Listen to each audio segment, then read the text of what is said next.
কাছে করো। Hello everyone, আজ ছিল 2026-এর শ্রাবণ মাসের প্রথম সোমবার। সোমবার মানেই শিব ঠাকুরের দিন। আর বাড়িতে আমাদের নিজেদের হাওড়ার বাড়িতে একটা শিব ঠাকুরের মূর্তি ছিল অনেক পুরনো, যেটাকে মা সকালবেলা পুজো করে নিচ্ছিল। ওই বাড়ির পদ্ধতিতে যেইভাবে মায়েরা পুজো করে, মাথায় শিব ঠাকুরের জল ঢেলে তারপর ধূপ দেখিয়ে প্রদীপ দেখিয়ে। অ্যাকচুয়ালি শ্রাবণের প্রথম সোমবার শিব মন্দিরে তো প্রচণ্ড ভিড়। আর তোমরা সবাই সোশ্যাল মিডিয়াতে রিলস দেখছো যে তারকেশ্বর মন্দিরে কীরকম ভিড় হচ্ছে শ্রাবণী মেলাতে।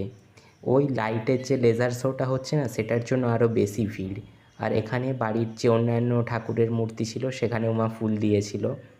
তো শিব ঠাকুরের সঙ্গে সঙ্গে তারকেশ্বরের বাবা ভোলেনাথের একটা ফটোও ছিল, সেখানে প্রদীপও জ্বালিয়েছিল। তার সঙ্গে আরও যে বাড়ির ঠাকুরগুলো আছে সেখানে ফুল দিয়েছিল।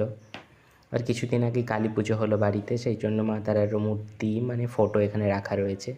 এরপর মা শিব মন্দিরে যাবে, কিন্তু সেখানে প্রচণ্ড ভিড়। আর আজকে হালকা হালকা বৃষ্টিও হচ্ছে এখানে, তাই আর আমি যেতে পারিনি। হর হর মহাদেব।